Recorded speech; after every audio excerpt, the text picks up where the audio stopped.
مولاي صاحب الجلالة الملك محمد السادس ملك المغرب، حفظكم الله وسدد خطاكم.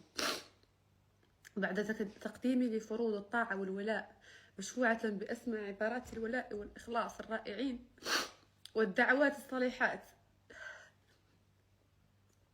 لحضرة مولانا وسيدنا جلالة الملك محمد السادس، نصرك الله وحفظك بما حفظ به الذكر الحكيم،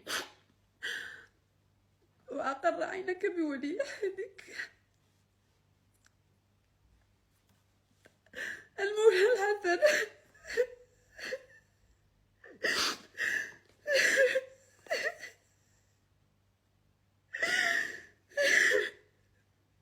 وجد الله وأجرك بشقيه مولاي الرشيد وسائر أفراد أسرتك الملكية الشريفة.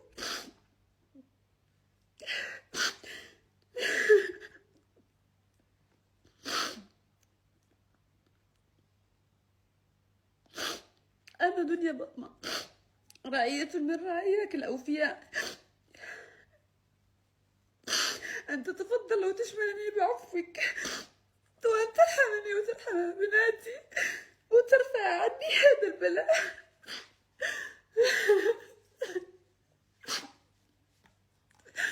أنا عبد العزيز بالحقر عيد حقرة وبناتي عياو بغى نربيهم بسلام، عيفون الناس تعداو عليا وتعداو لي على اختي وتعداو لي على سميتي وتعداو لي على صوتي وتعداو لي على كل شيء. هاد الناس الضاربين انا ما كنطلب والو، كنطلب عفوك سيدنا وكنطلب حقي لا اكثر ولا اقل.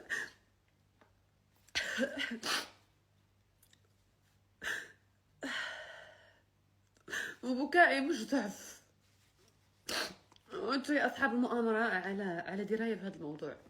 انا اقوى ما تتخيلون، ولكن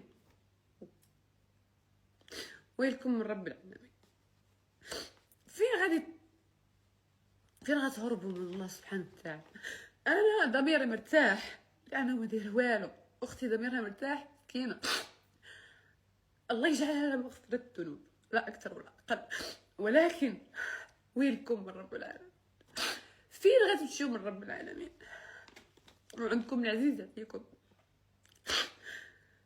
حسبي الله ونعم الوكيل فيكم، حسبي الله ونعم الوكيل فيكم، حسبي الله ونعم الوكيل فيكم يا اصحاب المؤامره، من كبيركم حتى صغيركم. وشكرا جزيلا لكل المغاربه، كنحماق عليكم، شكرا لكم خوتي لانكم وقفتوا معايا، عمري وقفتكم.